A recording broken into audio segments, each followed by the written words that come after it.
কোনটা মিথ্যে আর সত্য বলবো, আপনার কাছ থেকে জ্ঞান নেব না। আমি আপনাদের প্রথমেই বলি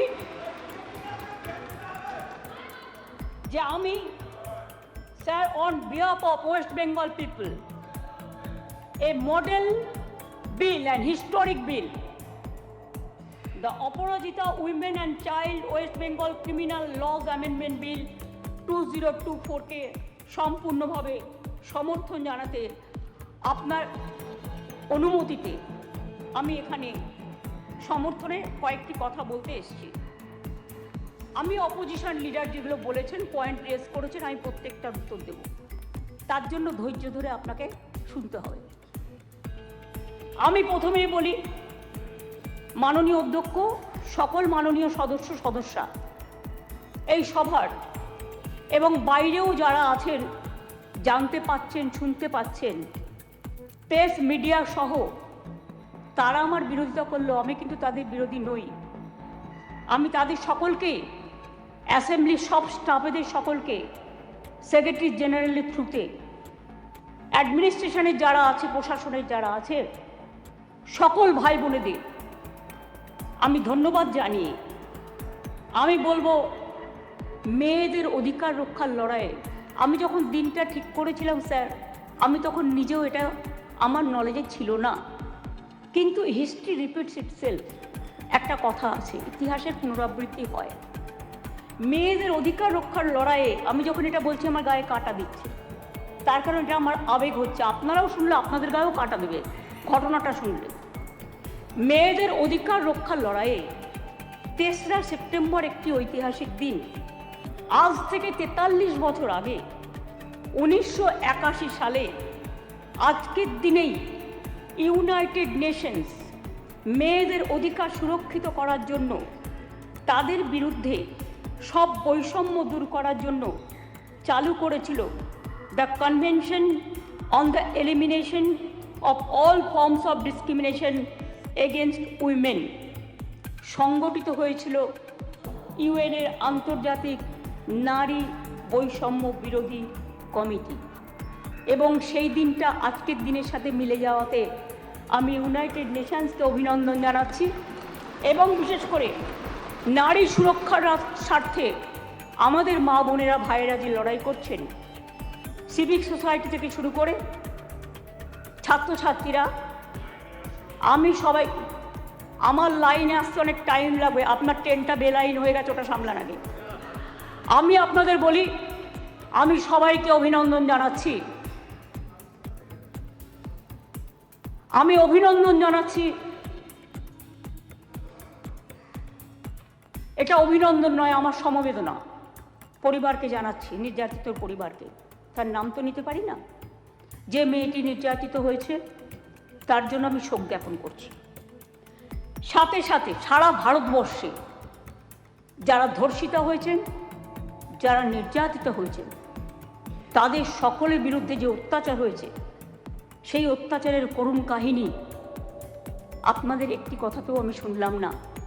তাদের সকলের ব্যাপারেও এই সভা শোক জ্ঞাপন করছে, এটা আমি আবেদন করব এবং তাদের পরিবারবর্গকে সমবেদনা জানাচ্ছি।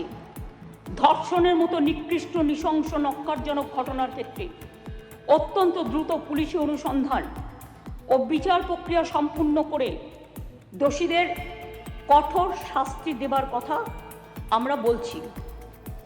কেন বলছি তার নিশ্চয়ই কতগুলো কারণ আছে। যে কোনো শুভবুদ্ধি সম্পন্ন মানুষই কোনো রকম শর্ত ছাড়া নিঃশর্তভাবে এই বিলকে সমর্থন করবে আশা রাখি। ধর্ষণ মানবতার বিরুদ্ধে এক বড় অভিশাপ। ধর্ষকের নির্মম শাস্তি প্রাপ্য। যে সমাজে মেয়েরা ভালো থাকে না, সে সমাজ কখনো ভালো থাকতে পারে না। আমি বিদ্রোহী কবি নজরুলের ভাষায় বলি, বিশ্বে যা কিছু মহান সৃষ্টি চিরকল্যাণকর, অর্ধেক তার করিয়াছে নারী, অর্ধেক তার নর। মনে রাখবেন, আমার নিজেরও মনে রাখবেন, আমি মনে করি পারিবারিক কাউকে আমি একজনকে হারিয়েছি। যখনই এ ধরনের ঘটনা ঘটে, আমার কলম দিয়ে লেখনী বেরোয়। দেখবেন একটি আমার কবিতার বই আছে, তার হেডিংটা আছে সে নেই। দিল্লিতে যখন অভয়াকাণ্ড হয়েছিল তার নামেই আমি ওই বইটি অর্পণ করেছিলাম। যতদিন এই তদন্তভার কলকাতা পুলিশের হাতে ছিল, মেয়েটি মারা গেছে 9 তারিখে, 9 আগস্ট। আমি সেদিন ঝাড়গ্রামে ছিলাম।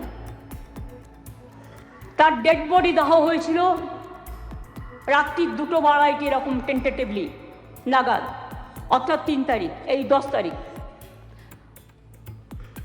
12 তারিখে আমি নির্যাতিতার বাড়িতে গিয়েছিলাম। ইভেন যেদিন মারা যায় সেদিনও আমি ফোনে তার সাথে, তার বাবা মার সাথে কথা বলেছিলাম। আমাকে সিপি স্পটে ছিল, ধরিয়ে দিয়েছিলেন। আমি যখন গিয়েছিলাম নির্যাতিতর বাড়ি, তার আগে যিনি তদন্ত করছিলেন সেই অফিসারকে total audio, video, CCTV footage সব কিছু দিয়ে তার বাবা মার কাছে পাঠানো হয়েছিল, যাতে তারা সবটা জানতে পারেন, বাইরে প্রচার না করে। আমি যখন তার পরিবারের সাথে কথা বলি, তাদের আমি পরিষ্কার বলে এসেছিলাম, আজকে মঙ্গলবার, আজকে সোমবার, সম্ভবত আমি সোমবারই গিয়েছিলাম, সোমবার, যে আপনারা আমাকে রবিবার পর্যন্ত সময় দিন। যদি আমরা টোটাল তদন্ত করে সবাইকে অ্যারেস্ট করতে না পারি, যারাই যুক্ত, তাহলে আমি নিজে সোমবার, আগামী সোমবার, রবিবার পর্যন্ত দেখে আমি সিবিআইয়ের হাতে কেস তুলে দেবো। আমি নিজে গিয়ে বলে এসেছিলাম। তারা বলেছিলেন ঠিক আছে। আপনারা মনে রাখবেন, দ্রুত দোষীদের খুঁজে বার করার জন্য পুলিশ 12 ঘন্টা টাইম নিয়েছিল, যে মেন অ্যাকিউজটাকে অ্যারেস্ট করবার জন্য, এবং 164 জনের একটা সাইবার ক্রাইম টিম তৈরি করা হয়েছিল সমস্ত খতিয়ে দেখার জন্য। আমরা পুলিশকে বলেছিলাম ফাস্ট ট্র্যাক আদালতে গিয়ে ফাঁসির আবেদন জানাতে, এবং সময়ও বেঁধে দিয়েছিলাম। কিন্তু মঙ্গলবার দিন সিবিআই হয়ে যায় কোর্টের অর্ডারে। ঠিক আছে, আমার কোনো তাতে প্রবলেম নেই, আমাদের কারোরই থাকার কথা নয়। আমরাও এখন we want justice from CBI. বিচার চাই, বিচার চাই, তো বিচারের শাস্তি দিক সিবিআই, ফাঁসি দিক সিবিআই, এটা আমরা চাই। আমি প্রথম থেকেই বলি, আমরা কিন্তু ফাঁসি চেয়েছি প্রথম থেকে। কেন চেয়েছি? আজকে যারা, আমি আইনের কথায় পরে আসছি, বিরোধী দলনেতা কতকগুলো কথা বললেন, রুলসে পরিণত করার দায়িত্ব কার্যকর হবে কি? গভর্নরকে, মাননীয় গভর্নরকে বলুন এটাকে সই করে দিতে বিলটা, তারপরে যদি কার্যকর না হয় তার দায়িত্ব আমাদের, তার দায়িত্ব আমাদের। আমি আবার বলি, উই ওয়ান্ট রেজাল্ট অলসো। আপনারা যেটা বলেছেন গভর্নমেন্ট ফাস্ট ট্র্যাক কোর্ট করেনি, আপনার বক্তব্যে বিরোধী দলনেতা বলেছেন। আমি মনে করি আপনার কথার উত্তরে আমার এটুকু বলার অধিকার আছে। এক সেকেন্ড, কারণ আমি সবই নিয়ে এসেছি সাথে, শুধু একটু অথেন্টিকেশনের জন্য কাগজগুলো আপনাদের অথেন্টিকভাবে আমি বলবো। গভর্নমেন্টের, মনে রাখবেন, report on fast track court, দেশের মধ্যে ছোট রাজ্য মিলিয়ে আমাদের সংখ্যা তৃতীয়। এটা পার্লামেন্টের কোয়েশ্চেনে, লোকসভার কোয়েশ্চেনে দেখে নেবেন। আমি আপনাদের বলি, 1913 সালে আমাদের যে 88টা ফাস্ট ট্র্যাক কোর্ট ছিল, তার টাকা কেন্দ্রীয় সরকার বহন করতেন, সেই টাকা দেয়া বন্ধ করে দিয়েছেন 2013 সাল থেকে। তা সত্ত্বেও আমাদের রাজ্যে বর্তমানে 88টি ফাস্ট ট্র্যাক কোর্ট আছে। মহিলাদের জন্য 52টি ডেজিগনেটেড কোর্ট আছে, যাতে মহিলাদের বিরুদ্ধে সংগঠিত অপরাধের মামলাগুলোর দ্রুত বিচার হয়।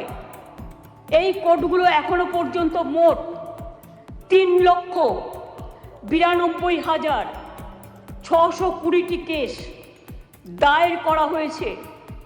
তার মধ্যে 3,11,479টি কেসের ডিসপোজাল এর মধ্যেই হয়ে গেছে। মহিলা সংক্রান্ত 7,000 কেস কোর্টে পেন্ডিং আছে, আমাদের কাছে পেন্ডিং নেই। এটা হলো ফাস্ট ট্র্যাক কোর্টের ব্যাপার বলি। এবার আপনারা বললেন কামদুনি কেসে আমরা নাকি পিপি চেঞ্জ করেছি। পিপি চেঞ্জ অনেক সময় তার ট্রান্সফারের ব্যাপার আছে, প্রমোশনের ব্যাপার আছে, হাইকোর্ট তাকে এখন হাইকোর্ট থেকে পারমিশন নিতে হয়, এসব ব্যাপার আছে। আমি টেকনিক্যালিটিসের মধ্যে ঢুকছি না। কিন্তু আমরা কি করেছিলাম, ইনসিডেন্ট ঘটেছিল 7 June 2013। Chargesheet submitted by CID within 3 weeks 28 June 2013। Supplementary chargesheet দেওয়া হয়েছিল 10 জুলাই 2013। কিন্তু কোর্ট পাস্ট জাজমেন্ট এটা আমাদের হাতে নেই 30 জানুয়ারি 2016। কোর্টটা তো আমাদের হাতে নেই, কোর্টটা তো আপনাদের হাতে আছে। এটা আপনাদের একটু ভালো রোল প্লে করুন, এটা আপনাদের কাছে আমি রিকোয়েস্ট করব। আমি আপনাদের আবার বলি, ইয়েস অ্যাবসলিউটলি, আমি আপনাদের বলি যে আমরা ফাঁসি চেয়েছিলাম, কিন্তু কোর্ট সেখানে কি শাস্তি দিয়েছিলেন? কোর্ট দিয়েছিলেন 3 were চার্জশিটেড। আমরা trial court past judgment on 30 January 2016, where out of 8 living accused, 1 accused expired during trial. 3 were charged with the death penalty. 3 were charged with life imprisonment and 2 were acquitted. The state appealed before High Court against the acquitted of 2 accused person, যাদের ছেড়ে দেওয়া হয়েছিল তার বিরুদ্ধে। Trial court convicted person also appealed before the Honorable High Court. High Court passed judgment 6 October 2023।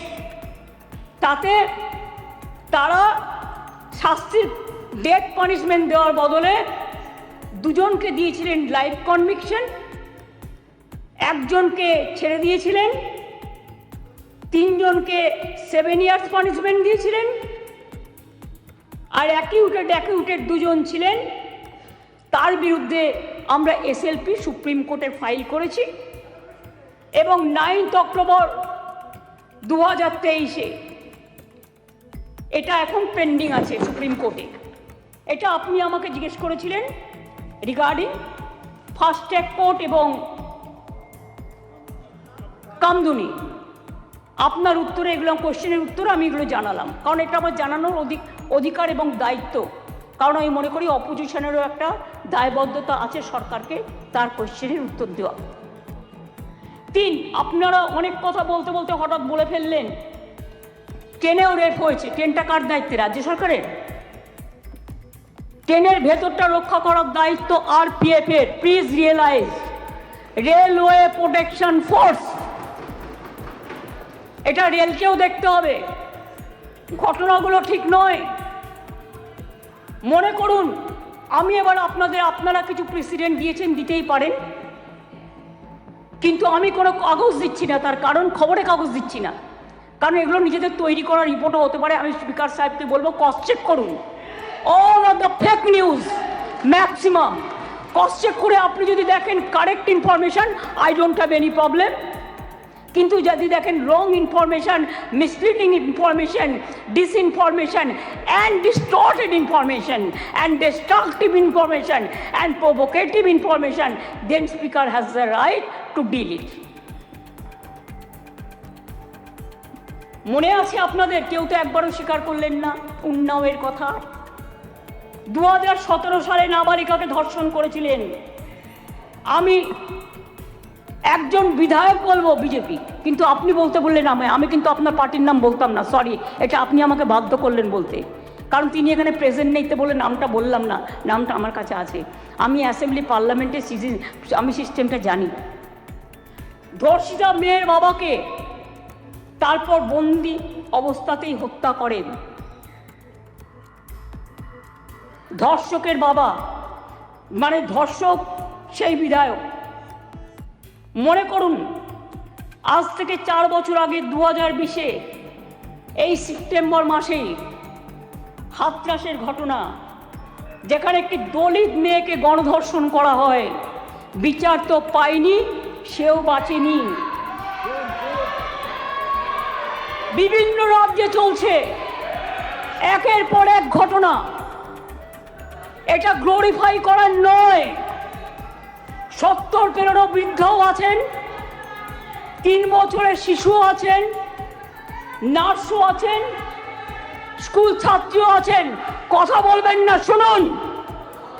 যখন বলেছেন ধৈর্য ধরুন। ডিস্টার্ব করবেন না ওনাকে, প্লিজ প্লিজ বি কুল। আপনারা প্লিজ আপনারা শুনুন, ডিস্টার্ব করবেন না ওনাকে। হিসেব ঠিক আছে, আপনি বলছে। বলুন। শুনেছি, আপনারা অনেক বলেছেন, মাননীয় মুখ্যমন্ত্রী উত্তর দিচ্ছেন, আপনাদের শুনতে হবে। Please please. আরে এখনো তো অনেক বাকি আছে, শুনুন আগে। ঠিক আছে স্যার, এটা ফ্যাক্ট যে আজকে প্রতিদিন দেশে প্রায় 90টি ধর্ষণের ঘটনা ঘটে। তার মধ্যে অনেকেরই মৃত্যু ঘটে, খুব বেদনাদায়ক। উত্তরপ্রদেশের ঝাঁসিতে চলন্ত গাড়িতে 17 বছরের মেয়ে ধর্ষিতা হয়েছে। উত্তরপ্রদেশের বারবাকিতে 9 বছরের মেয়ে ধর্ষিতা হয়েছেন। শাহজাহানপুরে মহিলা ধর্ষণের শিকার হয়েছেন। বুলন্দ শহরে 6 বছরের মেয়েকে ধর্ষণ করেছেন। আগ্রা ইঞ্জিনিয়ারিং স্টুডেন্ট একটি মেয়ে ধর্ষিতা হয়েছেন। উত্তরাখণ্ডের নাট ধর্ষণ, 9 দিন পরে দেহ পাওয়া গেল। উড়িষ্যাতে ধর্ষণ হলো পেশেন্ট। মহারাষ্ট্রের বদলাপুরে 2 নার্সারির বাচ্চা সেক্সুয়ালি অ্যাসাল্টেড হলেন। মুম্বাইয়ের 13 বছরের মেয়েকে ধর্ষণ করা হলো। কোলাপুরে একটি বাচ্চা মেয়ে ধর্ষিতা হলো। আসামে 13-14 বছরের মেয়েকে গণধর্ষণ, যেখানে যে দোষী তাকে এনকাউন্টারে মেরে ফেলা হলো, বিচার হলো না। রাজস্থানের ঢোলপুরে গ্যাংরেপ, যোধপুরে 3 বছরের বাচ্চাকে ধর্ষণ। এই মানসিকতা দেখলে ঘৃণা লাগে। আমি বলি ছি ছি, যেই ঘটাক এই ঘটনা, তাদের বলি লজ্জা লজ্জা লজ্জা। বলতে দিন আপনারা, প্লিজ। এটা একটা জাতীয় লজ্জা। ধর্ষণ আপনারা বলেছেন, আপনাদের বলতে জাতীয় লজ্জার পর্যায়ে পড়ে গেছে। আসুন আমরা সবাই মিলে একমত হই। ধর্ষণের বিরুদ্ধে সমাজ সংস্কারের প্রয়োজন আছে, মানুষের জাগরণের প্রয়োজন আছে। এই বাংলা অনেক সমাজ সংস্কার করেছে। রাজা রামমোহন রায় যখন সতীদাহ প্রথা সংস্কার করেছিলেন, এখানে আইন পাস হয়েছিল এই বাংলায়, তখন কিন্তু তাকে অনেকে মেরে মাথা ফাটিয়ে দিয়েছিলেন। কিন্তু মনে রাখবেন, রাজীব গান্ধী যখন প্রধানমন্ত্রী ছিলেন, এই আইনটা অল ইন্ডিয়া আইন হিসেবে সতীদাহ প্রথা নিবারণটা পাশ হয়েছিল। ঈশ্বরচন্দ্র বিদ্যাসাগর, মনে রাখবেন, বাল্য বিবাহ বন্ধ, বিধবা বিবাহ প্রচলন করেছিলেন। সতীদাহ প্রথা নিবারণের জন্য রাজা রামমোহন রায় করেছিলেন এবং এই আইন এখানে পাশ হয়েছিল। তারপরে রাজীব গান্ধী যখন প্রধানমন্ত্রী ছিলেন, তখন দিল্লিতেও পাশ হয়েছিল পার্লামেন্টে। এটা এখন অল ইন্ডিয়া আইন। কি মিহির গোস্বামী, তুমি তখন কংগ্রেস করতে, তুমি জানতে না এটা? জিজ্ঞেস করুন। যদি একটা ব্যাধি হয়, ব্যাধিটাকে সারাতে হবে। মনে রাখবেন, এই অনুযায়ী দেশের ধর্ষণের ঘটনায় সাজার হারও খুব কম। কেন সাহস পাচ্ছে এত, এটা আমাদের উপলব্ধি করতে হবে। ক্রাইম ইন ইন্ডিয়া 2022-এর তথ্য অনুযায়ী দেশের বিভিন্ন প্রান্তে ধর্ষণের ঘটনায়, সব রাজ্যেই পুলিশ আছে, সেন্ট্রালেও আছে, ধর্ষণের ঘটনায় গড়ে 76% ক্ষেত্রে পুলিশ তদন্ত শেষ করে চার্জশিট জমা দিতে পেরেছে। কিন্তু মাত্র 6%, 56% ক্ষেত্রে অপরাধী দোষী সাব্যস্ত হয়েছে। প্রবলেমটা কিন্তু এই জায়গায় রয়ে গেছে, গলদটা। ধর্ষণ রোধে দ্রুত বিচার এবং কঠোরতম সাজার দাবি জানিয়ে আমি দুটো চিঠি ইতিমধ্যেই প্রধানমন্ত্রীকে লিখেছি। আমি যেহেতু তার কাছ থেকে কোনো উত্তর পাইনি, উত্তর দিয়েছেন একজন উইমেন অ্যান্ড চাইল্ড ডিপার্টমেন্টের মিনিস্টার, কিন্তু তিনি যে উত্তর দিয়েছেন সেটাকেও কাউন্টার করে আমি প্রধানমন্ত্রীকে জানিয়েছি। যদি দিল্লি নিজে এই চিঠি দুটো, স্যার সবার জ্ঞাতার্থে বার্তা একটু দিয়ে দেবে টেবিলে, আমি প্রধানমন্ত্রীকে লেখা চিঠিগুলো এখানে পেশ করলাম। ন্যায় সংহিতা বিল যখন প্রথম তাড়াহুড়ো করে পাশ করা হয় নির্বাচনের আগে, আমি বারবার স্বরাষ্ট্রমন্ত্রীকে বলেছিলাম এটা তাড়াহুড়ো করে করবেন না, এটা আমাদের রাজ্যগুলোর সাথে আলোচনা করুন, শুধু একটা চিঠি দিলে দায়িত্ব শেষ হয়ে যায় না। আমি অনেকবার অপোজ করেছি যে এটা কিন্তু রাজ্যকে কনসাল্ট করা হয়নি, মনে রাখবেন। তাছাড়াও আমি বলেছিলাম নতুন গভর্নমেন্ট আসুক, তাদের সাথে আলোচনা করুন, লোকসভায় আলোচনা হোক, রাজ্যসভায় আলোচনা হোক, বিরোধী দলের সাথে আলোচনা হোক, সরকারি দলের সাথে আলোচনা হোক, তারপরে এটা আপনারা করুন। কিন্তু সেটা তারা করেননি। তাই আজকে বাধ্য হয়ে আমরা সারা দেশের মেয়েরা যাতে সুফল পায়, মনে রাখবেন আজকে বাংলাকে নিয়ে শুধু বদনাম যারা করছেন, বাংলার সম্মান নিয়ে ভাবুন। বাংলা মাকে বদনাম করলে আপনার গায়েও লাগবে, আমার গায়েও লাগবে। আমাকে আপনারা 50টা কটু কথা বলুন, আমার কোনো যায় আসে না। যেভাবে আপনারা আমাকে অসম্মান করেছেন, আপনাদের প্রধানমন্ত্রীকে আমরা সেভাবে অসম্মান করিনি। কখনো ভেবেছেন যে আপনারা যেভাবে আমার বিরুদ্ধে বলছেন, আমাদের দল যদি সেভাবে প্রধানমন্ত্রীর বিরুদ্ধে বলে, স্বরাষ্ট্রমন্ত্রীর বিরুদ্ধে বলে, আপনাদের মুখ্যমন্ত্রীগুলোর বিরুদ্ধে বলে, আপনারা তখন কি দেখবেন? আমি চেয়েছিলাম এই আইনটা কেন্দ্রীয় সরকারই করুক, কিন্তু ওরা আইনটাকে যেখানে যেখানে ফাঁক রেখেছেন আমরা সেখানে ঢুকেছি। তার কারণ মনে রাখবেন, যদি কেউ ধর্ষণ করে 7 মাসের মধ্যে জামিন পেয়ে যায়, আর তাকে ফুল মালা দিয়ে, প্লিজ আমাকে বলতে দাও, তোমরা কথা বললে আমি বলবো না, এবং তাদের যদি ফুলমালা দিয়ে সম্বর্ধনা দেওয়া হয়, তাহলে এটা এনকারেজমেন্ট হয় না তাদের পানিশমেন্ট হয়? এটা আমাদের উত্তর দিন। আমি তাই আপনাদের কাছ থেকে এর বেশি আমি কিছু প্রত্যাশা করি না। বিলকিসের ধর্ষকদেরও জেল থেকে ছেড়ে দিয়ে মালা পরানো হয়েছিল। যাবজ্জীবন জেলের সাজাপ্রাপ্ত উন্নাওয়ের ধর্ষণকারী, সেখানেও বাবা রাম রহিম থেকে নামটা বাদ, সকলকে প্যারোলে মুক্তি দেওয়া হয়েছে। এমনকি সাক্ষী মালিক আমাদের সোনার মেয়ে, তাদের উপরেও যে অত্যাচার হয়েছে, এবং আমার এখনও ডাউট আছে, আমি জানি না, বাট ক্রস চেক করলে দেখা যাবে ভেনাস কিন্তু দেশের জন্য গোল্ড আনতে পারত, কিন্তু ভেনাসকে আদৌ ভিক্টিমাইজ করা হয়েছে কিনা আগামী দিন ইতিহাস প্রমাণ করবে। আমি মনে করি নারী সুরক্ষা আমাদের অধিকার। মেয়েরা যাতে স্বচ্ছন্দে ও নির্ভয়ে তাদের অভিযোগ জানাতে পারেন, সেই লক্ষ্যে 49টি মহিলা থানা স্থাপন করা হয়েছে। সিপিএম আর চিৎকার করে বেড়াচ্ছে, বিজেপির সাথে কম্পিটিশন করছে, আমি ওয়ান না বিজেপি ওয়ান। আজকে সিপিএমএল আজকে কম্পিটিশন করে বেড়াচ্ছে, আমি ওয়ান না বিজেপি ওয়ান। শুনুন, মনে রাখবেন সিপিএমের 34 বছরের আমলে একটা মহিলা থানা ছিল না। আমরা 49টি মহিলা থানা আমরা ইতিমধ্যেই করেছি। 2011 সালের আগে কোনো মহিলা থানা বাংলায় ছিল না।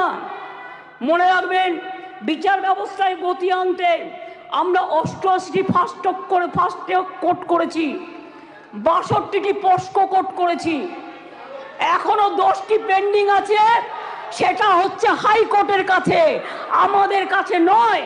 প্লিজ আন্ডারস্ট্যান্ড, হাইকোর্টকে বলুন এটা তাড়াতাড়ি করে দেওয়ার জন্য। এছাড়াও 52টি ডেজিগনেটেড কোর্ট রয়েছে, যাতে মহিলাদের বিরুদ্ধে সংগঠিত অপরাধের মামলাগুলো দ্রুত বিচার করা হয়, যাতে মহিলারা দ্রুত জাস্টিস পান, বিচারের বাণী যেন নীরবে নিভৃতে না কাঁদে। এটা এই সভা দলমত নির্বিশেষে সবাইকে বলে দিচ্ছি, সবাইকেই বলছি। কেন্দ্রীয় সরকারই বলছে বাংলাদেশের সারা ভারতবর্ষের মধ্যে কলকাতা সবচেয়ে নিরাপদ শহর। মনে রাখবেন, কলকাতায় উত্তরপ্রদেশে 7 লক্ষ নারী নির্যাতনের ঘটনা ঘটেছে, গুজরাটেও 5 লক্ষ নারী নির্যাতনের ঘটনা ঘটেছে। আর বাংলায় যারা রেকর্ড করেছে তারাও 1.5 লক্ষর কাছাকাছি আছে, কিন্তু সেখানে বিচার হচ্ছে, বিচার পাচ্ছে। বিচারে কোর্টে যদি কোনোটা আটকে থাকে, সেটা কোর্টের দায়িত্ব তাড়াতাড়ি করার। মনে রাখবেন, সেখানে Suvendu Adhikari, please, Suvendu Adhikari, I request you not to behave like this. আপনি লিডার অফ অপোজিশন, আপনাকে শোভা পায় না। সর্বশেষ তথ্য বলছে, প্লিজ কিপ কোয়াইট। দেশের প্রতি লক্ষ মহিলা প্লিজ জনসংখ্যায় যেখানে 4.5টি ধর্ষণের ঘটনা ঘটে, সেখানে বাংলায় হার 2.3। তাও আমি মনে করি এটা একটাও হওয়া উচিত নয়। রাজস্থান, হরিয়ানা, মধ্যপ্রদেশের মতো রাজ্যগুলোতে এই হার বাংলার কয়েক গুণ বেশি। বাংলার নামে যারা কুৎসা করে বেড়াচ্ছেন তাদের বলি, ধর্ষণের সবচেয়ে কম ঘটনা ঘটেছিল কলকাতাতেই, 19টি শহরের মধ্যে মাত্র 2টি, সর্বভারতীয় গড় 6.7। তাও আমি একটি ঘটনাও সমর্থন করি না। আমরা দ্রুত প্রচার চাই, আমরা শাস্তি চাই, ফাঁসি চাই। তারপরেও বাংলার নামে কুৎসা করে যাচ্ছে। এদের মতো নির্লজ্জ কুৎসাকারীদের আমি বলি, এটা করে আপনারা আরজিকরের ঘটনার বিভৎসতাকে কমিয়ে দিচ্ছেন, এটা বোঝানোর জন্য, যাতে আপনারা লাইনটাকে বেলাইন করেন, ট্রেনটাকে ডিরেল করেন। আগে নরেন্দ্র মোদীকে পদত্যাগ করতে বলুন। নরেন্দ্র মোদীর পদত্যাগ চাই, তার কারণ সারা দেশের উনি জাতীয় লজ্জা।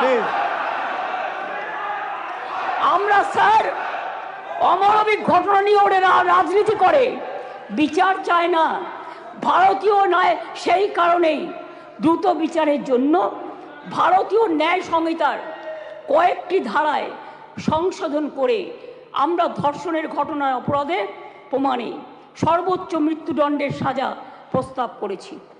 ন্যায় সংহিতা একটা নতুন আইন, 64/1, 64/2, 66, 70 এবং 71 নম্বর ধারার ক্ষেত্রে সংশোধনী এনে এই ধরনের অপরাধ প্রমাণে সর্বোচ্চ মৃত্যুদণ্ডের বিধান আনা হয়েছে এই বিলে।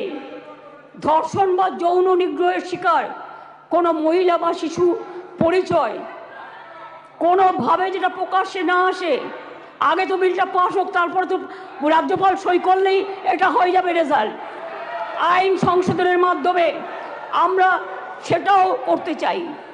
এটাও চাই যাতে আদালতের অনুমতি ছাড়া এই ধরনের মহিলা বা শিশুর পরিচয় কোনোভাবেই বিচার প্রক্রিয়া শেষ না হওয়া পর্যন্ত এগুলো নিয়ে আলোচনা প্রকাশ্যে না আসে। স্যার, ভারতীয় ন্যায় সংহিতার 72 এবং 73 নম্বর ধারা সংশোধন করে এর জন্য আমরা 3 থেকে 5 বছরের সাজার প্রস্তাব রাখছি। মনে রাখবেন, বাংলা প্রীতিলতা ওয়াদ্দারের মাটি, মাতঙ্গিনী হাজরার মাটি, কল্পনা দত্ত, বীণা দাস, সুরিতা চৌধুরী, মাদার টেরিজার মাটি। এই মাটি সারা দেশকে পথ দেখাবে। কেউ কেউ বলছে আমরা নাকি আইন করতে পারি না। আমি তাদের জ্ঞানের জন্য বলছি, এটা সর্বৈব মিথ্যা। রাজ্য চাইলে আইন আনতেই পারে, সংবিধান আমাদের সেই অধিকার দিয়েছেন। ভারতীয় সংবিধানের যুগ্ম তালিকায় আইটেম নম্বর 1-এ ফৌজদারি আইনের উল্লেখ আছে। সেক্ষেত্রে রাজ্য চাইলে আইন আনায় কোনো বাধা নেই। অন্ধ্রপ্রদেশও আনছে, মহারাষ্ট্রও আনছে, তারাও ক্রিমিনাল ল সংশোধন করে আনতে চলেছে। এখানেও তো আপনাদের সরকার আছে, আমরা তো বাধা দিইনি, তার রাজ্য বাঁচাতে সে আইন আনতেই পারে। আমি আপনাদের বলি, এটা রাজ্যপালের কাছে অনুমোদনের জন্য পাঠাবেন, তারপরে রাজ্যপাল সই করে এটা পাঠাবেন, রাজ্যপাল মাননীয় রাষ্ট্রপতির কাছে পাঠাবেন, এটা মাথায় রাখবেন। আমি আপনাদের কাছে এবার বলি, এই আইন কি করবে? এই আইনটা অ্যামেন্ডমেন্ট করছি আমরা এই কারণে, সব তো করছি না, মাত্র কয়েকটি ধারা, শুনুন না একটু, শুনুন না একটু, হাত জোর করে বলছি শুনুন, মা বোনদের জন্য শুনুন, নারী নিরাপত্তার জন্য শুনুন, হাত জোর করে বলছি। প্লিজ কোনো কথা বলবে না, কেউ কোনো কথা বলবে না, বসুন বসুন, আপনারা কেউ কোনো কথা বলবেন না প্লিজ। আমার একটু টাইম লাগতেই পারে, কারণ আমার অপোজিশন লিডারের কোয়েশ্চেনের উত্তর দিতে হবে। আপনি বসুন প্লিজ, থ্যাংক ইউ সিট। মনে রাখবেন, এই নতুন বিলের তাৎপর্য তিনটি, তাৎপর্যটা বুঝুন। 1 নম্বর বর্ধিত শাস্তি, 2 নম্বর দ্রুত তদন্ত, 3 নম্বর দ্রুত ন্যায় বিচার। নতুন আইন সুনিশ্চিত করবে যে ধর্ষণ এবং নারী শিশুর প্রতি সকল যৌন হিংসায় শাস্তি হবে কঠোরতম। ভারতীয় ন্যায় সংহিতা এবং পস্কো আইনে এসব ক্ষেত্রে যে শাস্তির কথা বলা আছে তা আমাদের আইনে উল্লেখযোগ্যভাবে বৃদ্ধি করা হয়েছে। ধর্ষণ ও গণধর্ষণের ক্ষেত্রে ভারতীয় ন্যায় সংহিতার যে শাস্তির কথা বলা হয়েছে 10 থেকে 20 বছরের সশ্রম কারাদণ্ড এবং ক্ষেত্র বিশেষে যাবজ্জীবন সশ্রম কারাদণ্ড। আমরা এটাকে করছি আমৃত্যু সশ্রম কারাদণ্ড থেকে গুরুতর থেকে ক্ষেত্রে এমনকি প্রাণদণ্ড, এইটুকুই আমরা চেঞ্জ করেছি। ধর্ষণ বা গণধর্ষণের ফলে নির্যাতিতার মৃত্যু হলে বা নির্যাতিত সম্পূর্ণ ভেজিটেবল হয়ে গেলে ভারতীয় ন্যায় সংহিতায় এর শাস্তি বলা আছে 20 বছরের সশ্রম কারাদণ্ড এবং ক্ষেত্র বিশেষে যাবজ্জীবন সশ্রম কারাদণ্ড। আমরা এটাকে করেছি প্রাণদণ্ড ও জরিমানা। এ প্রসঙ্গে বলি, এমনকি আর্থিক জরিমানার কথাও বলা হয়েছে, যে ধর্ষিতা বা নির্যাতিতার চিকিৎসাগত অথবা তার নিকট আত্মীয়ের সামাজিক ও মানসিক পুনর্বাসনেও সেটা সহায়ক হয়। অ্যাসিড আক্রমণের ক্ষেত্রে অনেক সময় দেখবেন মেয়েদের অ্যাসিড ছুঁড়ে মারে। অ্যাসিড আক্রমণের ক্ষেত্রে ভারতীয় ন্যায় সংহিতার এর শাস্তিতে বলা আছে 10 বছরের সশ্রম কারাদণ্ড, ক্ষেত্র বিশেষে যাবজ্জীবন সশ্রম কারাদণ্ড এবং ফাইন। আমরা এই শাস্তি বাড়িয়ে করেছি, আরজি করার জন্যই তো এটা হচ্ছে, আমৃত্যু কারাদণ্ড এবং ক্ষেত্র বিশেষে প্রাণদণ্ড। দ্রুত তদন্ত করবার জন্য অপরাজিতা টাস্ক ফোর্স নামে এই আইন পাশ হয়ে গেলে একটি বিশেষ পুলিশ বাহিনী তৈরি করা হবে। এই ধরনের অপরাধের দ্রুততম তদন্তের জন্য প্রাথমিক রিপোর্ট আসার পরে 21 দিনের মধ্যে তদন্ত সমাপ্ত হবে। খুব ব্যতিক্রমের ক্ষেত্রে বড় জোর 15 দিন পর্যন্ত তদন্ত সীমা বাড়ানো যেতে পারে। শিশুদের জড়িয়ে কোনো অপরাধ সংগঠিত হলে সাক্ষ্য সংগ্রহ হবে 7 দিনের মধ্যে। দ্রুততম বিচারের স্বার্থে বিশেষ আদালত তৈরি হচ্ছে। চার্জশিট জমা দেওয়ার 30 দিনের মধ্যে ট্রায়াল শেষ করতে হবে। দ্রুততম বিচারই নির্যাতিতার মানসিক স্বাস্থ্য পুনরুদ্ধারের পক্ষে শ্রেষ্ঠতম পদক্ষেপ।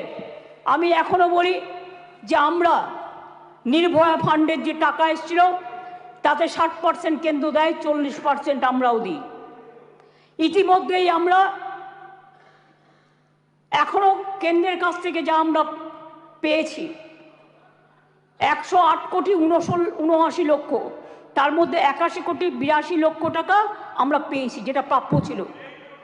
অর্থাৎ কেন্দ্রের কাছে এখনো 26 কোটি 97 লক্ষ টাকা বাকি আছে। কেন্দ্রের কাছ থেকে যে টাকা আমরা পেয়েছি তার কাজ পুরোটাই করা হয়েছে। 72% টাকার ইউসিও জমা পড়েছে, বাকি টাকার কাজ দ্রুত গতিতে চলছে। এতে গেল কেন্দ্রের থেকে প্রাপ্য টাকার হিসেব। এবার আসি স্টেট শেয়ারে। নির্ভয়াতে রাজ্য 54,55,00,000 টাকা ইতিমধ্যেই দিয়েছে। এর মধ্যে 66% টাকা খরচাও হয়ে গেছে। রাজ্য এক্ষেত্রে আরও 17,98,00,000 টাকা এই ক্ষেত্রে রাজ্য আরও দেবে। তাছাড়াও আমি মনে করি যে কিছু কিছু হসপিটালে, এটা ফ্যাক্ট, আগেকার দিনে তৈরি হয়েছে মেডিকেল কলেজগুলো, কিছু ডাক্তার কিছু নার্সদের যাওয়ার জন্য যে রাস্তাগুলো আছে গাছে ঢাকা বা অনেকটা খালি, এগুলো আমরা করিনি, অনেক দিন দীর্ঘদিন আগেকার। কিন্তু আমি অলরেডি হেলথ সেক্রেটারিকে ডেকে বলেছি, প্রিন্সিপাল সেক্রেটারিকে, প্রত্যেকটা রাস্তা তোমরা চেষ্টা করো কভার আপ করার, যেখান দিয়ে নার্স মহিলা ডাক্তাররা যাতায়াত করে বা অন্য ডাক্তাররাও। হয়তো একটু টাইম লাগবে, কিন্তু আমি 100 কোটি টাকা দিয়েছি, এর জন্য স্যাংশন করেছি আমরা। সিসিটিভি লাগাও সব জায়গায়, এবং যে জায়গাগুলো কভার করবে সেখানে আলো দাও। এছাড়াও যেখানে রেস্টরুম নেই সেখানে রেস্টরুমও করে দাও। তাছাড়াও আমরা একটা নারী সুরক্ষা, যেটা রাত্রি সাথী করেছি, যেখানে পরিষ্কার বলা হয়েছে যে মহিলারা যত কম সম্ভব 12 ঘন্টা ডিউটি করবে। যদি এমার্জেন্সি থাকে তার ডিউটি ডাক্তার বাড়াবে। তার কারণ মেয়েদের মনে রাখতে হবে কেন করেছি, সেটা আমাদের ব্যাপার। আপনি কেন কথা বলছেন? আমরা এই কারণে করেছি মেয়েদের সুরক্ষার জন্য। যারা রাতে কাজ করতে চায় তারা অ্যালাউড। প্লিজ লিসেন কেয়ারফুলি, রাত্রিরে যারা কাজ করবে তাদের ফুল প্রোটেকশন দেওয়ার জন্য। রাত্রিরে যদি কেউ কাজ করে তাদের ফুল প্রোটেকশন দেওয়ার জন্য এই রাত্রি সাথী করা হয়েছে। এবং হসপিটালগুলোর কাছেও আমরা বলেছি, স্কুলগুলোকেও বলেছি, আইসিডিএস সেন্টারগুলোকেও বলেছি, মিড ডে মিল সেন্টারগুলোকেও বলেছি সঠিক পদক্ষেপ নিতে। এবং মনে রাখবেন, এই বিলটি এখানে পাস হওয়ার পরে মাননীয় রাজ্যপালের কাছে যাবেন। তিনি তাড়াতাড়ি এটা পাস করলে এটা রাষ্ট্রপতির কাছে যাবে। রাষ্ট্রপতির কাছে গেলে এটা আইনে পাস হবে, এবং এটা আইনে পাস হলে এটা একটা ইতিহাস হয়ে থাকবে, এবং সব রাজ্য এটাকে আগামী দিন মডেল করবে, মনে রাখবেন। আর প্রধানমন্ত্রী করতে পারেনি বলে আমরা করেছি। প্রধানমন্ত্রী, আপনি দেশের লজ্জা, আপনি মেয়েদের প্রোটেকশন দিতে পারেন না, তাই আপনার পদত্যাগ দাবি করছি। স্বরাষ্ট্রমন্ত্রীর পদত্যাগ দাবি করছি, বিজেপি মন্ত্রীদের পদত্যাগ দাবি করছি, রাজ্যে যে মুখ্যমন্ত্রীরা আছে পদত্যাগ দাবি করছি। আর অপোজিশন লিডার গুলি চালাবার কথা বলেছেন, তাকেও পদত্যাগের দাবি করছি। আমি এইটুকু বলে সবাইকে ধন্যবাদ জানিয়ে আমার কথা শেষ করছি। অনেক অনেক ধন্যবাদ। জয় হিন্দ, জয় বাংলা। মেয়েদের জয় হোক, নারী শক্তির জয় হোক, অপরাজিতারা বিচার পাক, আরজি করে দোষীদের ফাঁসি হোক, এটা আমরা চাই।